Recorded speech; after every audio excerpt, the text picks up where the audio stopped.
Missoula's December light slants like a blade across the swings, pooling pale gold under frost-sugared larch. Clara Bennett, the relentless CEO of a Montana assistive tech company, pretends to check her phone while tracking the rhythm of her 8-year-old's silent arc. Lily Bennett's boots skim gravel. The chain whispers. No voice follows. For years since the accident, for years of professionals, charts, and promises that dissolved like breath on glass, beyond the fence, the Bitterroot Mountains stand watch, blue and distant, while the Clark Fork murmurs under ice. A pair enters the playground from the river path, a man with wind-brown cheeks and a careful gait, and a boy hugging a scuffed soccer ball. Ethan Caldwell nods in greeting. Noah Caldwell bolts toward the slide. Clara wants distance. Hope has sharp edges, yet Ethan lingers, palms visible, not advising, not rescuing, only noticing. He crouches beside Lily's swing, the gravel creaking. Under his boots and points toward a circling hawk riding a pocket of warmer air. His voice carries the calm of trail mornings and radio silence. Do you know what it waits for? He asks Lily, not looking at Clara at all. The question lands like a feather and somehow weighs a ton. Lily's fingers unclench. Her scarf lifts in a gust. Her eyes track the hawk, then his mouth, then the sky. A sound gathers at the back of her throat, thin as thread. Clara feels heat behind her eyes, terror warring with awe. The sound does not break. It shapes itself one small word, clean as new snow, and the world shifts around it. Ethan exhales, Noah stops mid-step, and Clara forgets how to stand. The swing slows. Somewhere a siren wails and cuts out, as if listening a single word, after 4 silent years. What happened next will shock you. Clara keeps the swing's chain looped between 2 fingers. The cold link's biting skin while the playground spins with color and noise she cannot enter. Children clatter up aluminum steps, launch down plastic slides, and skid across frost-hardened mulch. Parents cradle coffee, trading half-laughs that drift like steam. Beyond the fence, the Bitterroot River's distant rush threads beneath traffic, a steady undertone that makes everything else feel provisional. Lily moves in a narrow arc, boots barely clearing the ground, scarf lifting whenever a northerly gust crosses the flats. 4 winters ago, a car spun once and twice and folded the family's story in the middle. Since then, Clara has learned to treat sunlight like a rumor and hope like a controlled substance. She has memorized the names of specialists by county, and the hours each clinic answers phones. She has spreadsheets for everything, co-pays, mileage, outcomes. Year-end, still the only reliable pattern is silence. Her colleagues call her relentless. Investors call her visionary.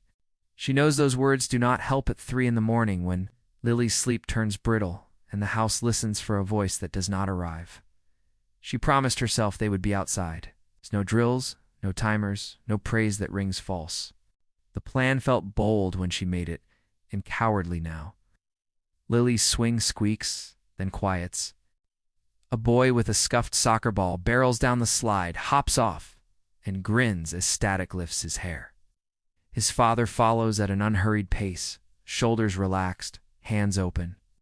Ethan Caldwell nods a greeting that neither hunts nor flees, then stands, a respectful distance away, eyes resting not on Clara, but on Lily's fingers turning the chain. His face holds the weather, cheeks browned by sun. A faint white seam across one knuckle, a deeper line that disappears into his sleeve. The leather on his watch band looks polished by years of rain. Noah arcs toward the slide again, reading space without being told. Clara's body wants to apologize in advance for what her daughter will not do, will not say a habit learned in waiting rooms. She swallows the script. Ethan asks whether he may sit where the gravel looks dry. Lily does not nod, yet she does not turn away either, which in their house counts. He thanks her as if offered a chair and lowers himself carefully, one knee reluctant, breath visible. When Clara asks what he does, he says he used to be a park ranger, the kind who walked ridge trails at daybreak and checked fire lines at dusk, the kind who read tracks weather and panic without speaking it aloud. A bad season followed by a worse winter took him off the heights and into town work, a Permits and seasonal crews pay the bills, he adds, without emphasis that he raises Noah alone. He does not volunteer the missing piece, and Clara does not ask, but the fact hangs in the air like a price already paid. Noah glides past and taps Ethan's shoulder with the back of his glove, a small assurance.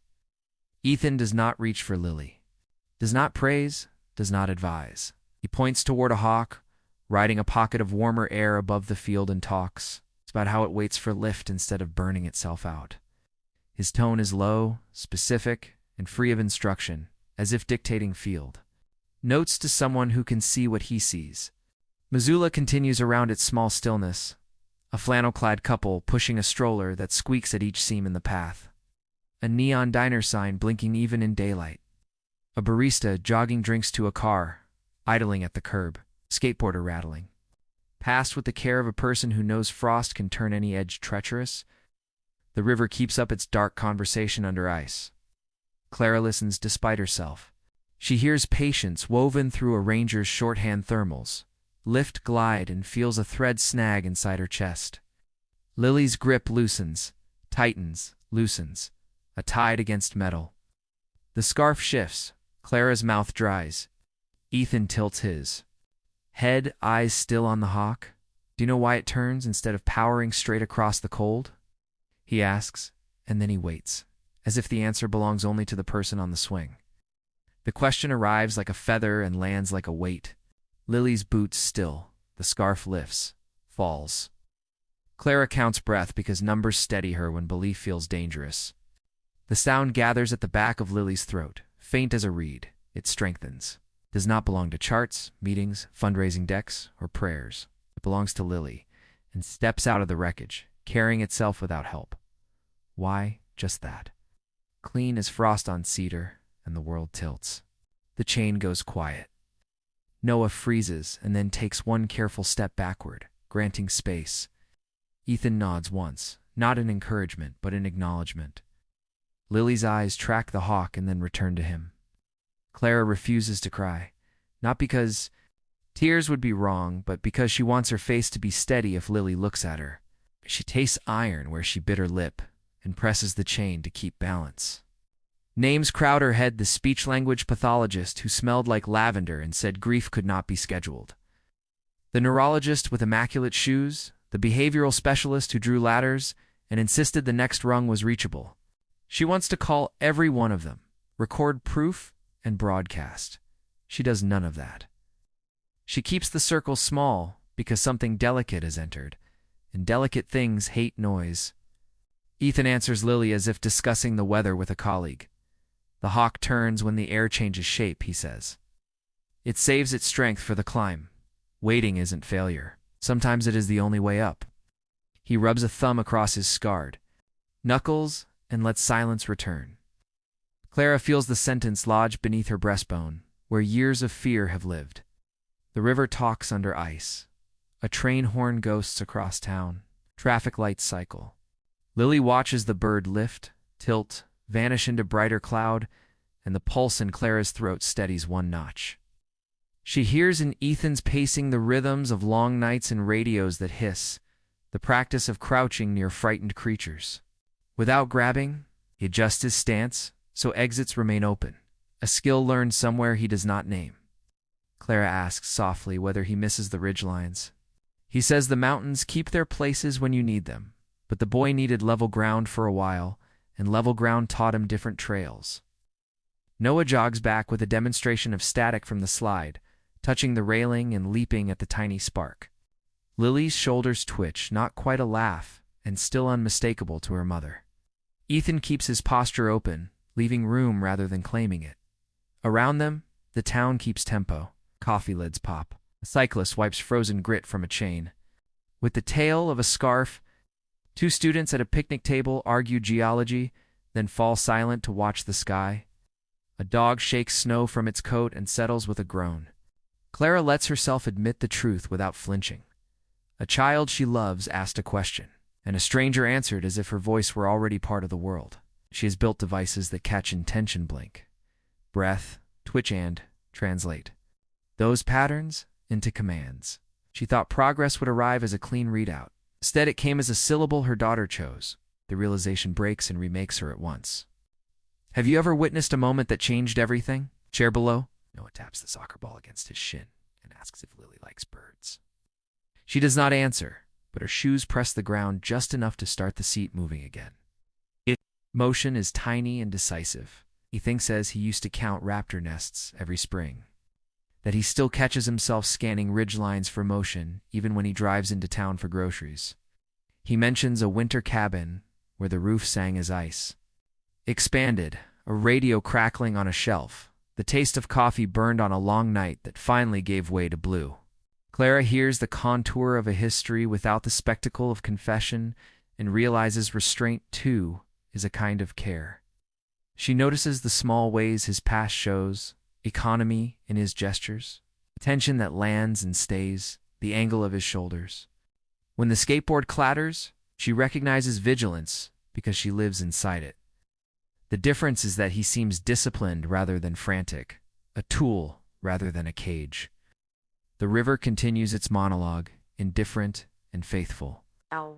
Begins an earnest dry at first, then softer. The hawk folds into the high gray, which feels right. The neon sign across the street declares pie as if pie were doctrine. The skateboarder checks his trucks and nods at Noah. Lily watches flakes collect on her boots. Clara allows the sight to exist without prediction, allows the man's patience. To exist without explanation, allows the town to hold them without noticing. Later, there will be cocoa and mittens drying on a radiator, and perhaps silence again. For now, there is a word, a bird, a river, and 3 people who understand. Without looking at one another, that the ground has shifted by a degree no chart could capture. She steadies her hand on the chain. Not to hold Lily in place, but to remain upright inside a new gravity. The sky hangs low. The river keeps speaking. The playground hums. A child breathes. A father waits. A mother relearns how to stand inside her hope. And the swing begins to move. Pine's scent rides, the cold as snow thins over the playground, and the Bitterroot River carries its steady hush behind the cottonwoods. Missoula's sky feels boundless, a pale dome that makes everything beneath it small and temporary. Clara Bennett threads 2 fingers through the swing's chain and measures Lily's face without appearing to measure anything. Wonder and dread move in her chest like tides. One word opened inside the air, and now every second might seal or widen the crack. Ethan Caldwell steps closer with practiced gentleness, as if approaching a fawn. He keeps his hands visible, shoulders loose, boots quiet on the frosted ground. "We'll join you in a minute," he says to Clara.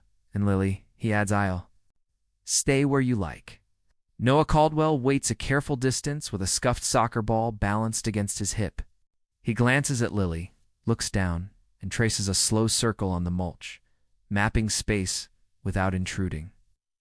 Ethan lowers himself onto the frost-dark bench, movement steady though one knee complains. He gestures toward a shallow track stitched across, the patch beyond the swings. "Black Bear," he says quietly. "Pass through after dawn." He points once to show the heel mark in the toes, talking like a field note. Then he tells a simple story. Late summer above treeline, 2 grizzlies grazing glacier lilies, while ravens traced dark ribbons overhead. "People think bears roar," he says, "but most days they just work." Lily watches his mouth, then the sky, her fingers loosen on the chain. Ethan asks, "Do you know why a grizzly sways before it rises?" He waits as though the answer already lives inside her. Lily's voice returns, thin, then clear. "What for?" Clara does not move. The swing clicks once. She wants to shout and run, to phone every clinician who ever tried.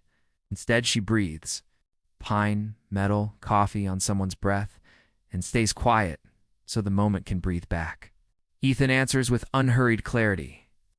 "Bears sent the air to learn a story the wind carries. They choose when to stand based on what the air says." He shares this without coaxing, as if they are 3 colleagues evaluating the weather together. Out here, the playground hums. Teenagers trade jokes. A raven croaks from a light pole. A board rattles over pavement. Lily toes a frozen leaf, she says, silver hair, and looks to Ethan for vocabulary. He nods. Guard hairs, he replies, holding 2 fingers apart. They shed snow, so the underfur stays dry. Clara lets the term pass through her like heat. Hope presses against old cautions. Skepticism plants a flag beside it. She has lived inside. Data, flowcharts, and prototypes that translate breath or blink into command. None of those models match a child, forming a question because a stranger's patience made space for it. She refuses to label this now. Ethan says grizzlies turn there. Forefit inward a little as they walk, leaving looping tracks that look careless from far away and deliberate up close. They circle a carcass before closing so they can read who else has been there. Thinking at a distance keeps everyone safer, he says. Lily tests. Looping, he nods. To see first. Noah sets the ball near Lily's boot and waits. She taps it back, light and neat. He offers a thumbs up, then steps away to give room. A delivery truck chugs past the diner across the street, neon sign flickering even at noon. Pine breathes deep when a gust carries resin off the grove. Clara swallows the urge to script outcomes. She can stand in this minute without dragging the future across it right now. Lily studies the raven and says bird loud. The sentence sounds fragile and solid. Clara nods. Ethan says ravens travel with wolves and bears, calling out discoveries. He mentions a morning with wolf prints in fresh snow and a raven feather tucked behind a branch. Lily traces a circle with 1 finger. Clara's mind keeps offering bargains she cannot keep. Sell the house, abandon expansion, give away every patent. She lets those ideas drift. The child is not a ledger. The moment is not a contract. It is weather, and she will meet it like a person who learned to read the wind. Ethan tells a camp story pitched to kids and adults at once. Many glacier wet. Spring, rain beating on spruce. A sow and 2 cubs moved along the far bank as evening cooled. He and his partner sang about pancakes because words failed. The bears never looked their way. Noah hums a half-bar, deliberately off-key. Lily exhales a small laugh and does not yank it back. Clara steadies herself by naming details. Resin, iron, wool, a coffee lid's click. She notes the way Noah stares. At his shoes during triumph, the angle of Ethan's shoulders turned outward to leave exits. Competence without swagger. Kindness without therapy talk, Lily asks. Big claws. Ethan shows a curve with his hand. Tools, he answers. Good. For roots, ants opening logs. Dangerous if you corner one. Respect matters. Lily repeats the word under her breath. Noah balances the ball on his cap, drops it to his knee, and catches it with the inside arch. Lily claps once and leaves her hands together as if that solves it. The sky brightens to a harder blue behind thinning clouds. Sun whittles shadows into clean edges along the snow. Beyond the fence, the hills look both nearer and more remote. Clara glances at Ethan's hands and sees the fine map of scars, does not hide them, and does not use them as currency. She asks whether he still walks the ridge trails. He says the mountains keep their places. For now, a boy needs steady ground, and steady ground has its weather. Lily looks toward the open field and says, "Run there." Clara meets Ethan's eyes. He waits for her answer. She nods. Noah jogs a shallow path through a drift so the crust will not catch her toes.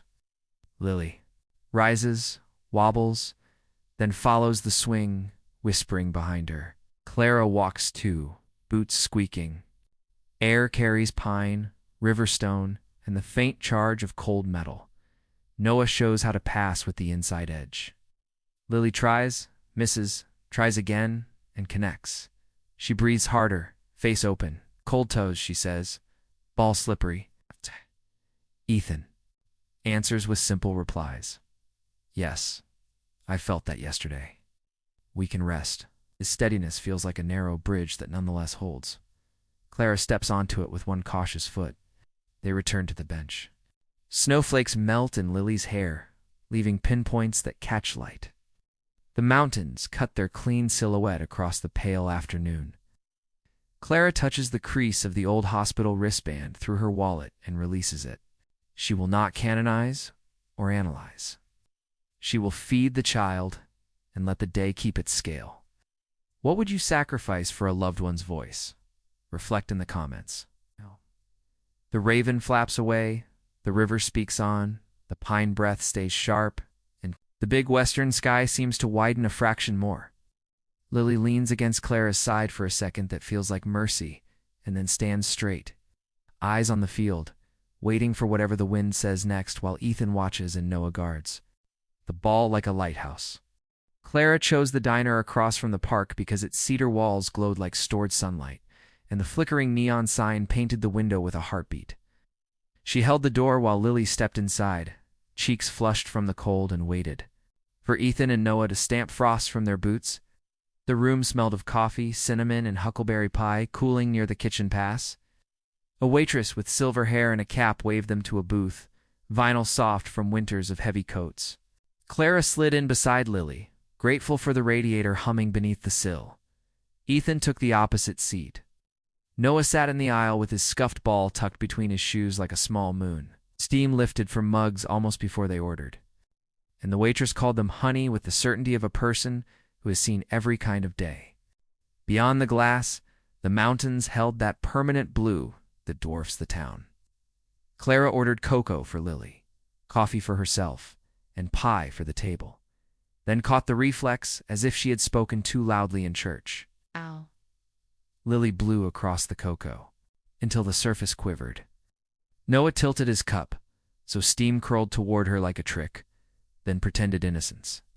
She watched, lips parted, amused without words. Clara let the moment hold. Ethan folded his hands on the table, palms open, scars, pale against wood. He looked at Lily the way a ranger watches the weather, attentive without pressure. The waitress slid the pie into the middle, purple juice glistening along the cut, and Lily whispered to Clara to cut it into triangles. The request so ordinary that Clara nearly missed it. She cut small wedges. Lily tasted the tip and brightened. Noah stifled a proud grin. Ethan thanked Clara for the invitation and said diners like this had steadied long winters, then hesitated, as if checking a map only he could see. He mentioned a season that had pressed too hard, a move from ridge stations into town work, and finally placed the missing piece on the table with the care of someone setting down a glass. His wife had died 2 winters ago, an illness that broke. Weeks into pill counts and mile markers, afterward, the house learned to hold absence. Speech turned skeletal. Kindness arrived in casseroles and jump starts, and a mechanic who closed the register without charging because the boy needed a safe car more than a lecture. He spoke without drama, like a guide describing an honest grade. Noah's knuckles whitened around his mug, then loosened. Clara felt the booth tilt with recognition. She told him she was sorry, and the words reached something that eased his shoulders. He said grief had taught him to approach quietly, like any skittish creature, palms visible, exits clear, pressure low. He said that was why he understood Lily's. Hush and knew to wait for the lift instead of forcing a climb. Lily listened, as if measuring his sentences for weight. She watched Noah balance a sugar packet on its edge, breath on it, until it toppled, then set it upright again, like a ritual. She leaned toward him, mouth shaping the softest thread of sound, and Clara felt it more than heard it. Lily whispered Noah's name. It went across the table like a spark under snow, tiny and undeniable. Noah froze, then answered hello with vowels stretched so they would not crack. Lily studied the syrup pitcher, then asked, very quietly, if he could please pass it. He placed it in her hands with a solemn nod, as if entrusted with a ceremonial object. Ethan watched without commentary, only the smallest exhale, a ranger's log entry, conditions improving. Clara kept still because steadiness had become her strongest tool. The neon ticked. Flannel jacket blurred past the window. Someone laughed at the counter and then hushed, intuiting the weather at their booth. Clara asked Ethan how the ridgelines looked after the first snow. He said the world turned so bright you could hear it, spruces combed with ice, ravens cutting the light like dark knives. Clara recognized the method because her work translated breath and blink into control, Yet none of her prototypes had ever felt like this, a child choosing to ask. The waitress drifted back, caught the hush, and topped cups with the reverence of a librarian. She patted Lily's shoulder and vanished, kindness delivered without spectacle. Ethan shifted and winced, injury announcing itself like a sudden squall. He admitted he still woke to pain that rose like weather, and that long walks helped, which is why they sought trails whenever possible. He said neighbors had steadied them more times than he could count. A bag of groceries left without a note, a tow rope unrolled at midnight. Those gestures had taught him to move gently through other people's grief and to keep his voice level near fear. Clara looked at Lily's hands, sticky with violet sugar, and understood why his presence felt like a structure rather than a spotlight. Outside, the sky held that western clarity that makes distance honest. The river threaded under ice, a sound you hear only when you stop. Clara touched the seam of her wallet where an old hospital band slept and decided not to speak about therapies, schedules, charts, or any of it. She named only what existed at this table: pie, steam, cedar, neon, a child who had whispered a boy's name. She thanked Ethan for the lost story and for not turning it into a sermon. He said stories keep us from vanishing and that sometimes the most responsible thing you can do is sit still and let someone else breathe. Lily asked Noah, almost inaudibly, whether ravens flew with wolves the way Ethan had said at the park. He nodded and told her he had seen one hop behind a coyote like a tiny mare. She laughed, startled by her sound, then hid again under her scarf. Clara felt a mix of awe and dread inside her ribs. She had known how hope can bruise when it drops you. Yet the room offered a steadier floor. The waitress set a peppermint on.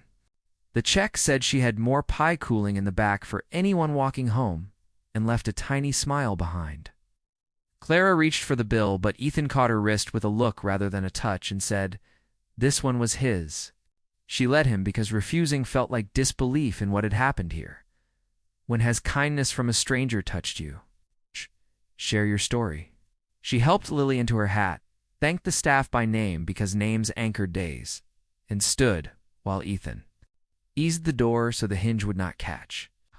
Cold slid in with a ribbon of pine and riverstone. Outside, the neon bled pink across the sidewalk, and the cedar walls kept their warmth as the four of them stepped into a bright afternoon that felt newly possible. Clara took Lily's mittened hand. Noah tucked the ball under his arm. Ethan looked at the sky as if checking for a lift. The street sounded ordinary bus brakes, a raven's croak from a pole. Tires whispering over grit, yet the air carried a different weight, the kind that follows a word that should not exist, and does. They crossed toward the park without ceremony, boots squeaking, breaths visible. Clara felt the day settle around them like a coat that finally fit, and for once, she did not chase the future ahead of her steps. She watched the space between. Her daughter and the boy watched a man who had learned to wait, and let the town carry them the few blocks that would decide nothing and somehow decide everything. Clouds stacked over Missoula like torn wool, dimming everything beneath a low ceiling that refused to break. Clara stayed on the shoveled path while Lily traced the rim of compacted snow with her boot, drawing a quiet boundary. Came from the river trail, with their usual unhurried gait. Yet today, she saw the hit she often hid, a small falter when cold tightened old damage. He steadied himself on the bench back before lowering with a breath that fogged and vanished. Ravens crossed low. The Bitterroot peaks wore a lid of pewter that turned the field the color of ash. Lily pointed upward and said almost playfully, "Raven boss." Clara echoed the phrase with a smile that did not quiet the calculation forming. Behind her eyes, risk, dependency, the volatility of strangers, all the ways momentum can snap. Ethan set his gloves on the slat and angled his boots to leave space. He named birds arriving like careful guest chickadee, nuthatch magpie, a pale hawk riding sour wind. Lily repeated titles softly, lips shaping consonants the way fingers. Test knots, hope climbed. Clara interrogated it.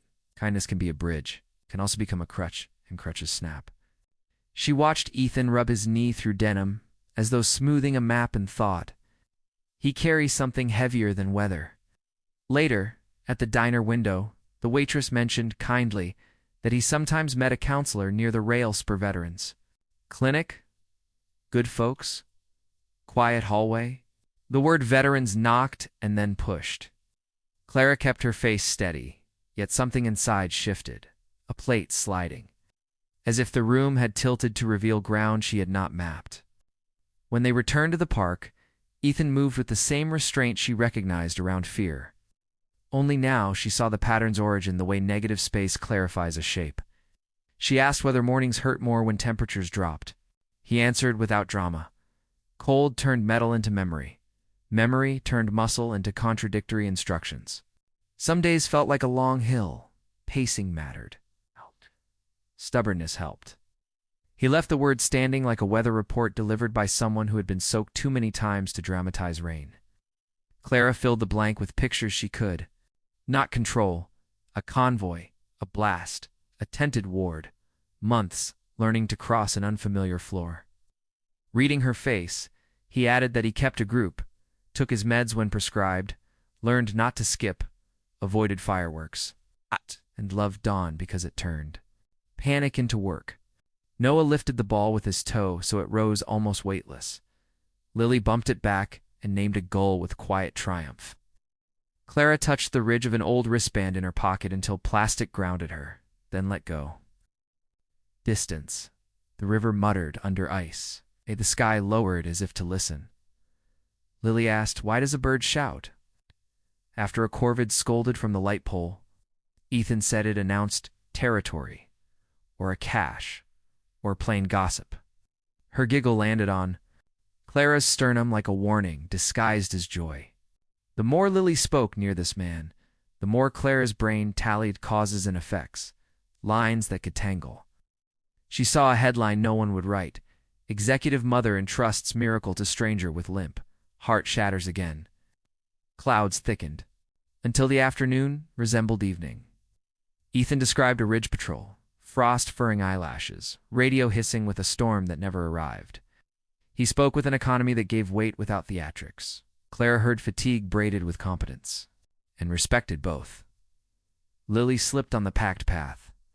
Ethan moved first, then stopped short, allowing her to steady herself. Clara clocked the calibrated restraint, filed it as evidence, then added a contrary note, the shadow that crossed his face when a backfire cracked on Broadway before his smile returned. She did not hold trauma against anyone. Still she must protect her child from surprise collapses. Lily named a jay, then an eagle that was a crow riding a lift. Ethan agreed the crow had adopted a heroic silhouette and deserved a medal. Clara turned laughter in her palm like a coin, testing the weight. If Lily's progress attached itself to Ethan, what happened when he could not come, or left, or life? Moved him again? The question lodged like grit behind a lens. Her company lived on protocols and backups. Child's heart cannot be redundantly engineered.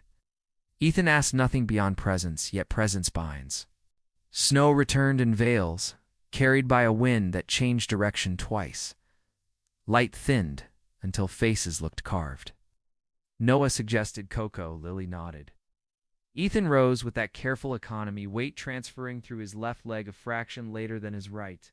Clara felt affection for his transparency at the exact second she feared what it might mean tomorrow. They crossed to the diner. Lily told Noah she could smell cinnamon before the ovens even opened, and he glowed. Ethan ordered tea stretched efficiently and aligned his back. The waitress asked about his meetings. He said they were fine. Clara heard the plural and imagined that cadence repeated weekly, persistent as the river. She could build around something steady. She also knew recovery could wobble without warning.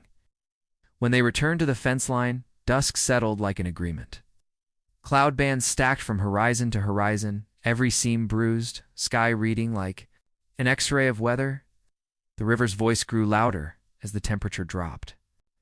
Lily pressed mittens to the cold railing and named silhouettes: 2 geese, 3 crows, a final raven arrowing home. Ethan praised the observation lightly, as if saluting the sky rather than a performance. She told herself boundaries would help. Then breathe. Tomorrow she would ask for structure. Certain days, limited hours, clear expectations around help. He could choose, she could plan, Lily could rely on process rather than personality. Ethan did not press. He studied the horizon like a person reading a line of weather for breaks. Clara asked Ethan directly whether routine ever slipped. He said rarely that stability came from meetings, stubborn friends, and the humility too.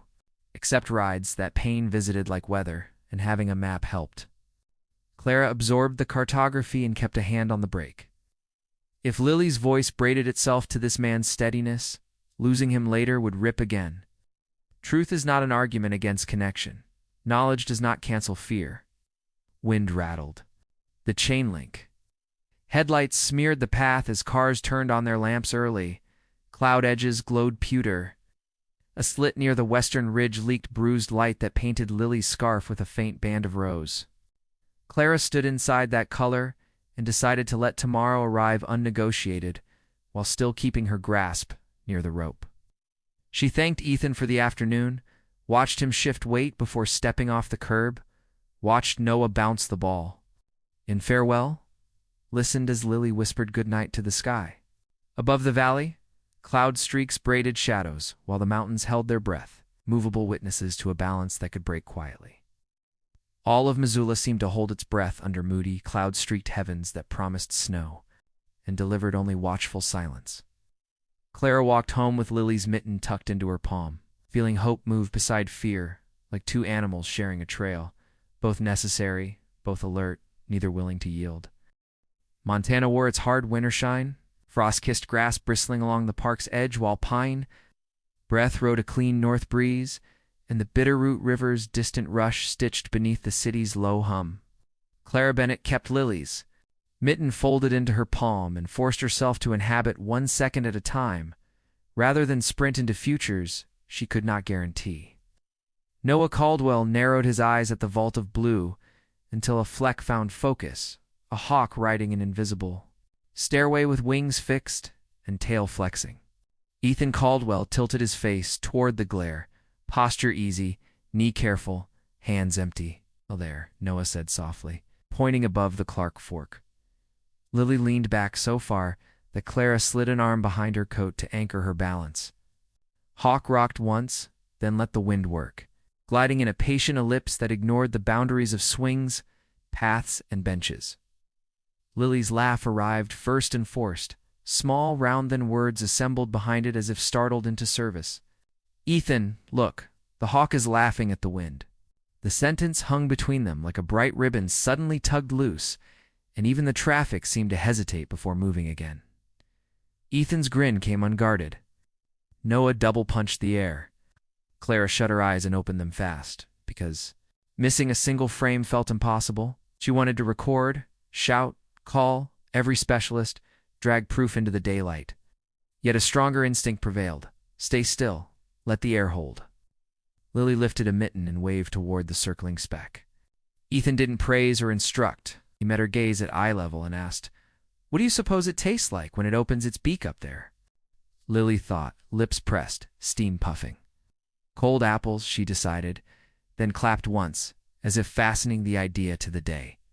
Ethan chuckled, not to perform, but because the answer felt right in his mouth. Noah turned his fingers into a tiny periscope and traced the thermal, whispering that roofs, parking lots, and rock faces warmed air in columns. Lily imitated the spiral with her hand and whispered, "Stairs everywhere." Clara breathed pine, iron, coffee, and relief until it hurt because joy had edges when you were out of practice. Sun slid along frozen blades until the field glittered like powdered glass. A raven crossed low, croaked a single comic syllable, and Lily giggled again. Clara felt something unclench under her ribs, a knot worked loose by patience and sky. Looked at Ethan's scarred knuckles, wind-brown cheeks. The measured shift that kept his weight honest and understood that what he had offered since that first moment wasn't a miracle, or a therapy script, or luck. It was attention disciplined into craft. The realization arrived with its gravity. Before fear could retake the ground, she spoke. "Ethan, I want you to train my team." The words startled her with their bluntness, yet they fit the air. Not a talk, not an anecdote. Training part-time at first. Mornings or afternoons around your schedule. Real authority. Clear pay. Yes, we need your method in our bones. She described a sunbright lab with cedar shelves and a whiteboard crowded by. Sketches. A circle of chairs where nobody performs. Engineers who build brilliant tools and still miss something human because they move too fast, past silence. "Teach us how to wait well," she said. "Teach us how to see." Ethan's smile thinned. He straightened, rested one palm on the bench back as if steadying a field note, and let a long breath show in the chill. "Training," he repeated, tasting the word like bark, not a cameo. "Training," Clara said again, steady now. He glanced at Noah, then at Lily, then at the river, as if triangulating a bearing. "I learned to trust my footing one piece at a time," he admitted. "Some days still feel like tailless every stone, ready to roll if I get lazy. I worry I'll step into a room full of fast talk and lose the quiet that works out here. I worry. The instinct I use with kids and weather will crumble under fluorescent glare and clocks." Noah balanced his scuffed ball on his cap and grinned when it slid down and thumped his shoulder. Lily clapped, then looked back at Ethan with grave attention, as if his answer deserved ceremony. Clara chose truth over charm. "Rooms full of experts miss the point constantly," she said. I've built elegant devices people avoided because we never listened long enough at the start. I can't promise easy weeks. I can promise. Listening is paid work, pauses carry weight, and field notes outrank pep talks. Bad nights happen. Step out when you need to. Come back when you're ready. The job isn't to stand flawless under lights. It's to help us design for real lives." He rubbed the pale seam across one knuckle and studied his boots. "What if the backfire on Broadway shows up at lunch?" he asked quietly. "What if the room crowds in and I can't hear myself think? What if Patience, Phrase, and I make it worse?" "Then we walk," Clara said. "There's a trail behind the office where the cottonwoods hold shade even in July. We build breaks into the schedule. We design around people rather than pretending. Bodies behave like calendars. Your steadiness helped today because it was honest, not because it was perfect." She added, "because it mattered." Lily's voice belongs to Lily. "I'm not hiring superstition. I'm hiring practice."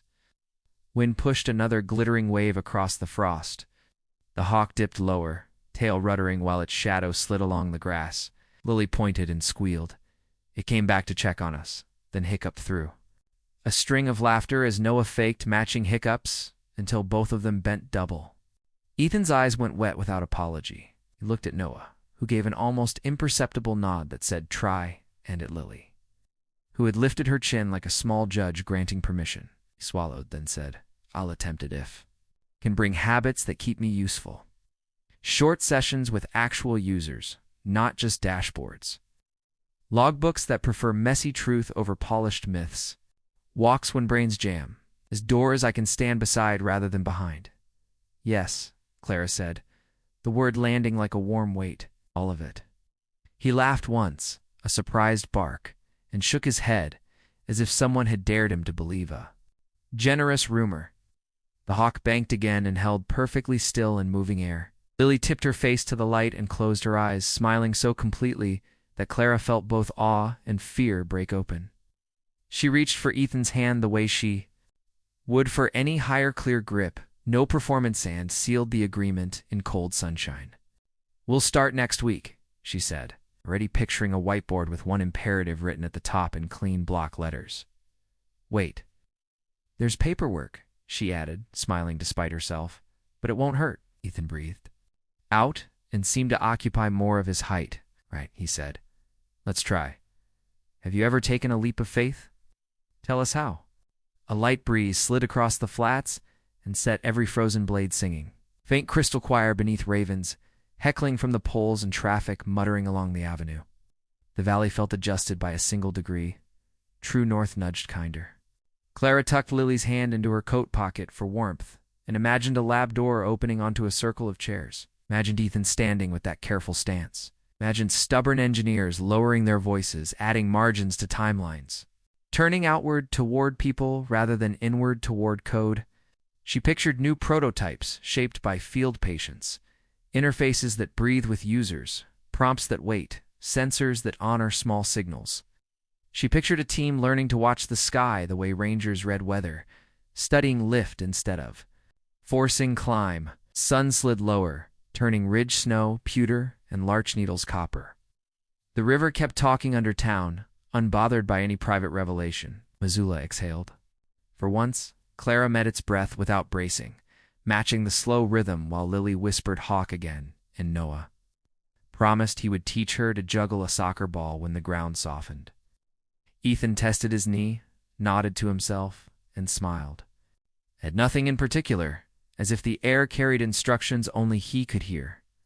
The Hawk finally drifted toward the West Hills, small and certain, leaving behind a sky that looked wider precisely because a child had filled it with a sentence, and a laugh that did not vanish.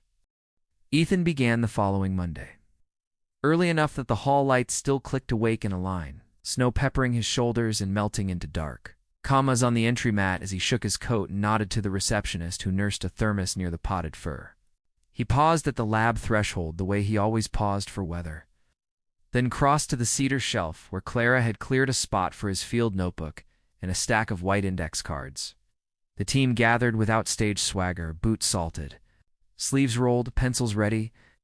He set a chair in the center, left the door ajar, and asked everyone to name one sound from their walk that almost vanished. Ice ticking beneath tires, a J masked by traffic, zipper teeth, bus brakes, sighing like tired lungs. He wrote each on a card and said gently that devices rush but people breathe, and that design begins when listening gets specific. He ran. A simple exercise with a volunteer, while the rest of the room counted for silent beats before offering help. Relief washed across the table the way light clears after a squall, and the pencils started moving for real. He talked about a hawk's patience as a pattern, a raven's gossip as feedback, and frost as a teacher that demands you test every plank. The idle chirp in their interface became a soft glow that promised nothing would vanish while the user thought. The progress bar turned into water pooling against a stone, so you could tell at a glance that the system still held you. When arguments rose, he let them stand, then asked which choice made room for breath. By lunch, the whiteboard read "wait" within block letters, and the index cards formed small cairns near the window. Afternoons. He insisted on contact with actual users, a retired music teacher who lifted eyebrows to conduct sentences, a carpenter relearning grip after a stroke, a teenager who typed with her heel on a pad taped to a skateboard. He sat beside, each person at a loose angle, posture open, logging what smoothed the jaw and what tightened it. When the room grew buzzy, he led short walks behind the building where the cottonwoods drew thin shadows over frost and the Clark Fork kept its low winter talk. They returned pink-cheeked, decisions cleaner, language kinder. In the evenings, he left the logbook on the shelf with a pencil tucked at a particular angle, an invitation and a discipline. At home, Clara read reports by the window while Lily built towers from blocks and recited birds like Charm's magpie.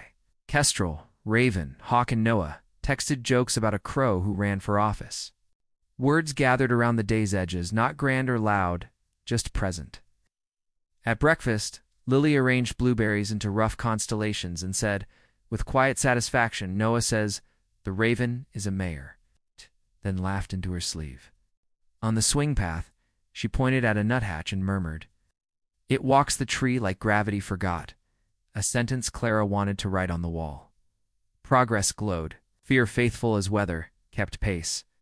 Ethan handled mornings with a light touch, yet some afternoons the limp sharpened, and he pressed a thumb along a white seam on his knuckle as if resetting an invisible clock. A backfire outside the diner made his shoulders climb before he flattened them with a breath.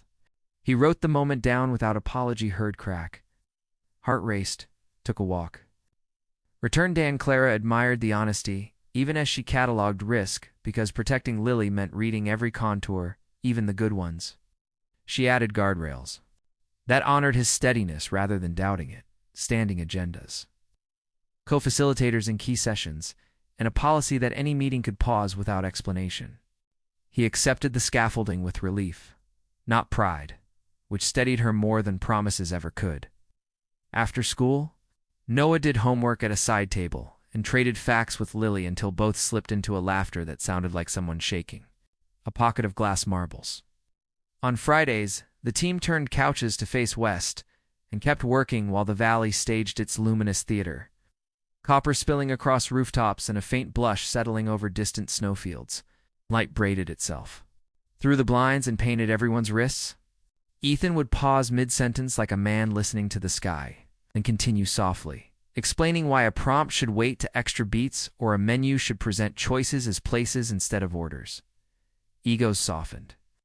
Hands lingered over prototypes, as if the objects might startle. Lily's speech grew playful, then exact. She asked where wind sleeps, whether algorithms dream of snow, and if hawks tell mountain secrets at dusk. When Noah showed her how to stall a soccer ball on her instep, she narrated each attempt under her breath like a sportscaster nobody else could hear.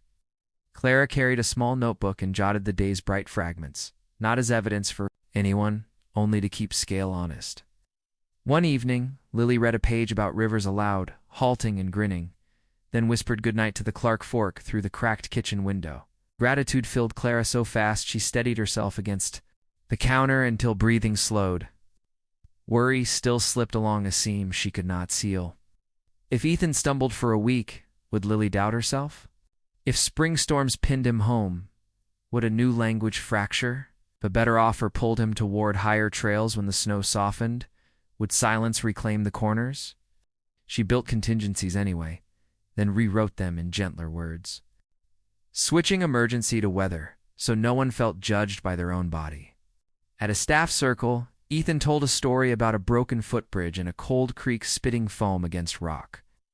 The crew strung a temporary line and posted a ranger on each bank so nobody crossed alone.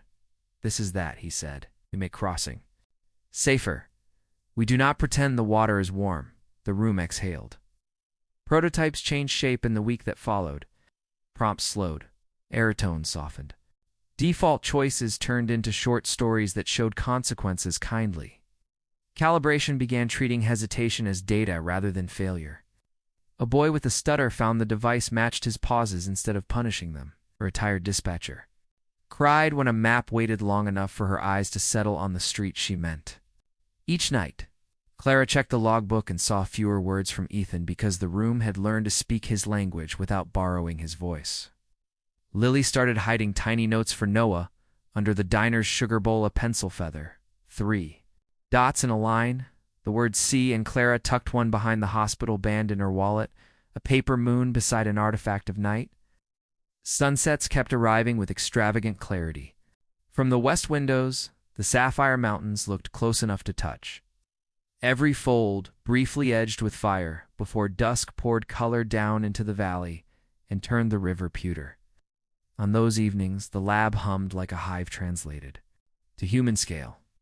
Clara locked up after the last coat left and stood with the lights off, listening to the heat relax in the vents, thinking how leap and landing often share a frame. She did not know when the next sharp sound would crack in afternoon, or whether a slick stare would bite Ethan's knee, or how long this season would hold. She knew only that a team was learning to wait. A child was humming while brushing her teeth. A man with scars had found a chair he did not need to grip. And the sky kept writing its patient lesson across the sapphires, that endings and beginnings often wear the same light. If you hold steady through the glow, language sometimes steps forward and stays.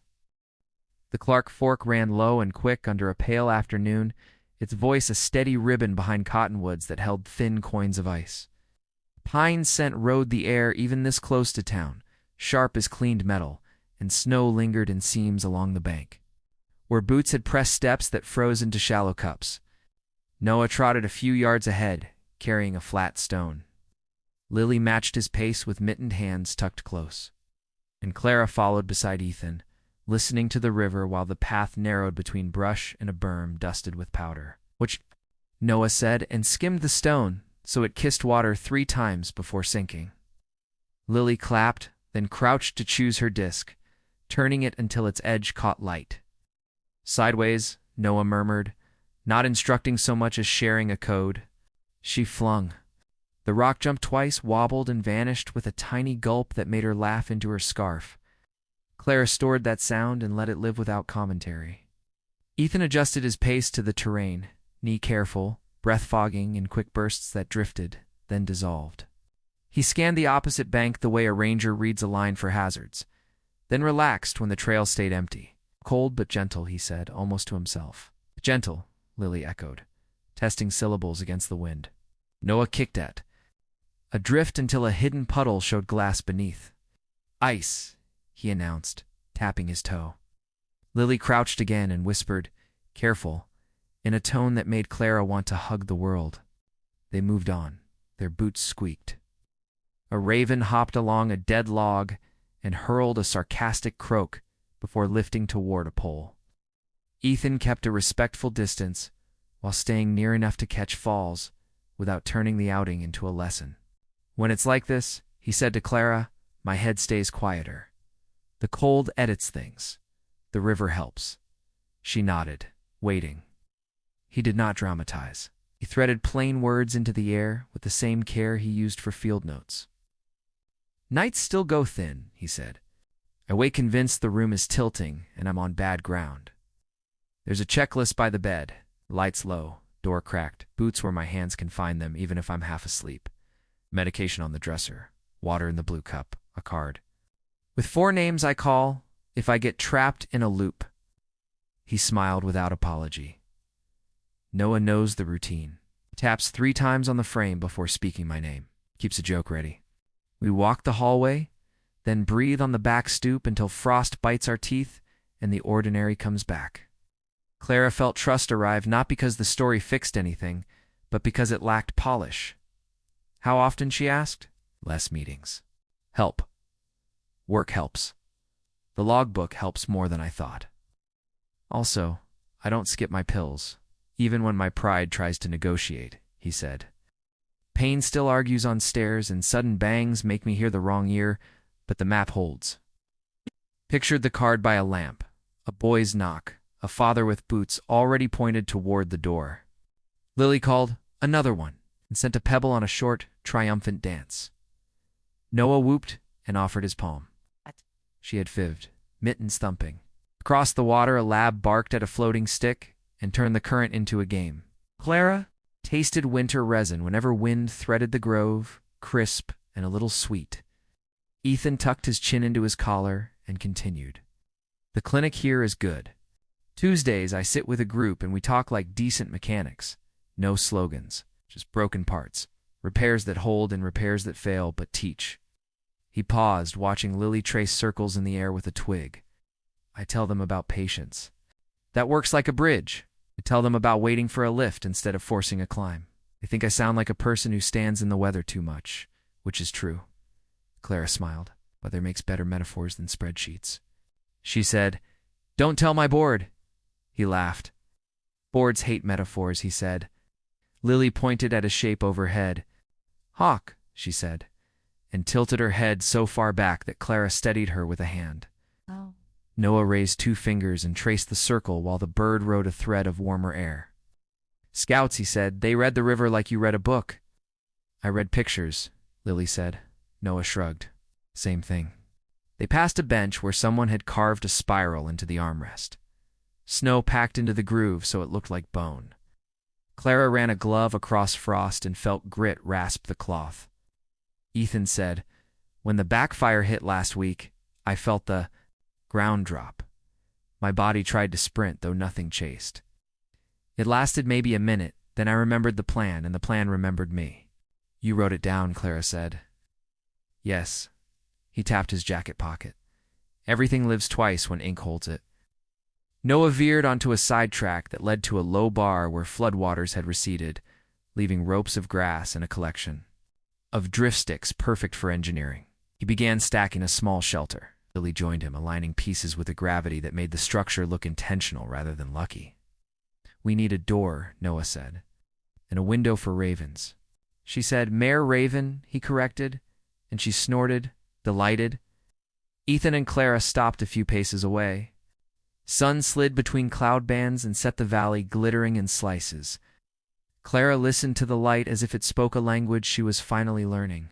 "Sometimes I worry about leaning too hard on you," she said, keeping her voice low so the children would not hear the weight. "Lily's voice must belong to Lily. If our work makes her believe that speaking only exists when you're near, I'll have failed her." Ethan's mouth went thoughtful.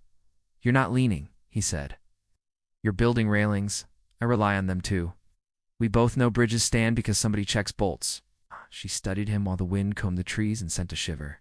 "Across the river skin, what if a rough week steals your balance?" He answered with care.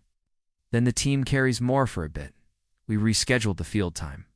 I take the trail behind the office and breathe until everything stops flashing. You don't owe me perfection, and I can't sell you guarantees. What I can promise is notice. Oh no. Before the wobble widens." Clara watched Noah teach Lily an inside flick with the ball he had rescued from his backpack. She failed, giggled, tried again, landed it, then announced, "Done," and bowed. Two kayakers slid under the pedestrian bridge while a cyclist in a red cap chimed a bell and curved around puddles. The town kept moving with the careful rhythm winter enforces. Clara exhaled. "Thank you," she said. "Thank you for telling me the hard parts without dressing them up." Ethan touched the bench back with a knuckle as if grounding static. "You told me yours," he said. "You built devices after nights that never ended. You kept your company alive when you were hollowed out. You didn't hide the hospital bracelet in a drawer. Kept it where your hand could find it. That is how people cross." She swallowed and glanced at Lily, who had moved close to the water to watch a ribbon of slush turn under a stick. "Back," Clara called gently. Lily stepped up without argument, cheeks bright, eyes clear. Noah handed her a peppermint and pretended it came from a Raven City council. She laughed again, pocketed the candy, and slipped her hand into Clara's coat, then slid it out so she could clap when an otter head popped briefly from a cut in the ice. Ethan pointed, delighted. "I've not seen one here all season," he said. "Lucky sign." They watched the sleek shape vanish, then waited to see if it would surface again. Silence settled, friendly rather than empty. Snow began, the dry kind that skates across fleece and shakes off clean. "We should head back before the path freezes," Clara said. Noah shouldered his backpack. Lily tucked her twig into a pocket as if it were a ticket. They walked toward town, boots clicking where the pavement started, river lowering its voice. Behind them, across the street, the diner's neon throbbed faint pink even through daylight, and cedar walls breathed warmth every time the door swung wide for a passing coat. Clara's stomach voted for soup. Lily declared pie a scientific necessity. Noah approved the method. Ethan held the door and waited while they stamped snow from the treads. Inside, steam lifted from mugs, and a radio played a station that believed in guitars. They took the same booth. The waitress slid water across and told them the huckleberry was fresh. Lily asked for a wedge and said please so clearly that the woman saluted. Conversation settled into easy edges. Noah described a science project involving magnets. Lily suggested testing refrigerator poetry under different temperatures. Ethan promised to bring a compass to the lab so kids could see needles settle. Clara listened to the three of them overlap without stepping on one another and felt unease. Lose territory. Trust, she realized, doesn't arrive as a banner. It shows up as a hand steadying a cup or a plan that survives weather. She reached for the bill when the plates were empty. Ethan shook his head and placed his card quietly. "My turn," he said. She let him, grateful for the ordinariness of splitting days like this. Outside evening drew a thin lavender band above roofs, while chimney smoke braided the blue. Pine stayed sharp on the breeze, mingling with sugar and coffee. They walked together until the corner where the paths parted. Noah bumped fists with Lily and promised dribble lessons when the field softened. Ethan tapped 2 fingers to the brim of an imaginary cap. Clara squeezed his arm through the cloth and said, "We'll see you at the lab." Lily waved at both and whispered, "Tomorrow," as if the word itself were a small fire she could carry home. By late winter, Missoula had learned a brighter hush. Nights so clear the stars looked pinned into cold silk, and the Clark Fork moved through town like a steady breath. Lily walked the path between cedars, humming fragments gathered from school. Radio and river, stitching a tune while powder squeaked under her boots. Her sentences came whenever they pleased now, not coaxed, not bargained for. Each one fitted to the hour, careful questions for morning, quick jokes for Noah after lunch. Soft stories at dusk, when ravens heckled from light poles, and the Bitterroot's outline turned violet. She named constellations from a library book, mislabeled too, corrected herself with a giggle, then asked whether the hawk that visited the field dreamed of flying or flew. Clara answered honestly. She did not know and felt pride unhooked from fear long enough to let air reach places she had starved. Ethan kept pace a half step behind, gait measured, eyes sweeping their small world like a ranger checking trail conditions. His presence no longer felt like a bridge over a chasm, more like a boardwalk built plank by plank, where marsh once swallowed steps. At the company, his methods stopped being anecdotes and became structured. Every stand-up began with a listening minute, engineers noting sounds or silences they had heard on the way in, chains whining at a crosswalk, a jay hiding inside traffic, the click of a glove against a stroller handle, wait with state on the whiteboard like a north arrow, interfaces. Learn to breathe prompts yielded space without abandoning users. Aerotones shifted from scolds into gentle markers. Menus unfolded like places rather than orders. Field time moved from token to core. In a sunny room with cedar shelves and a window toward the sapphires, he ran short clinics where builders sat at loose angles beside people who would use their work, hands quiet, spines soft, pencils ready. The retired music teacher conducted phrases with one eyebrow, and the software followed her tempo. A dispatcher found a map that waited until her eyes settled before asking what was next, and laughed through tears. The room treated as data rather than drama. A teenager typed with her heel on a pad taped to a skateboard and declared the new delay perfect because it respected breath. Ethan kept logbooks and asked everyone to write what steadied a jaw or tightened it, what softened shoulders, which options felt like handrails rather than hurdles. The logs became cairns, marking a trail the team could follow when schedules conflicted. Word traveled slowly at first, then faster. Therapists sent notes with tiny hawks inked in the margins. A clinic in Kalispell asked for training. A speech. Lab in Spokane copied their cadence and mailed pastries in thanks. Clara spoke less and listened more, catching the reflex to fill silence and letting it go. Investors noticed outcomes that did not feel cheap. It read like winter light clearing a street plane, useful, loved by people who remember ice. Hired 2 more technicians, kept the Grove Trail open, and adjusted deadlines to include walks. This decision seemed small until everyone returned from the cottonwoods with better choices and kinder language. Lily's voice settled into the home. Like heat that finally reaches the far room, she narrated recipes. Read aloud, whispered to the kettle as steam took shape. In the park, she named birds and coined her own when memory slipped Thief Jay for magpie. Mayor Raven for the ridiculous sentinel who watched every drama language both accurate and hers. She practiced dribbling with Noah along the plowed edge, counting touches in a race only she could judge. She told Ethan a story about a hawk laughing at the wind and revised it on the walk back, adding a detail about the stairs of air that he adopted as a teaching phrase. At night, when frost drew white lace on the railing, Clara stood on the stoop, while Lily hummed beneath a sky so clean that moonlight silvering the snow dusted. Peaks looked like a promise the valley might keep. Some evenings still went thin for Ethan. He did not hide those hours. He named them, logged them, walked them down. When sirens tangled with memory, he tapped the doorframe twice, breathed on the stoop until cold bit his teeth, and texted a friend from the group. The company flexed around the weather. Co-facilitators covered a session. He returned after a loop behind the building with a compass reading and a joke. The limp persisted on steep days but lost its power to define him. Strength rebuilt by work and honest rest set his stride. He brought a battered field compass to show interns how needles steady. He brought peppermint for Lily after rough pages. Brought a policy that any meeting could pause without excuse. No one abused it. People used it the way a cautious person uses a railing on ice. Clara watched change accrete like hoarfrost, building a delicate edge around branches until the whole shape gleamed. She kept the old hospital band in her wallet, yet stopped touching it every time fear rose. Sometimes an entire day passed without remembering where it sat. She noticed laughter arriving, unannounced small spills rather than declarations.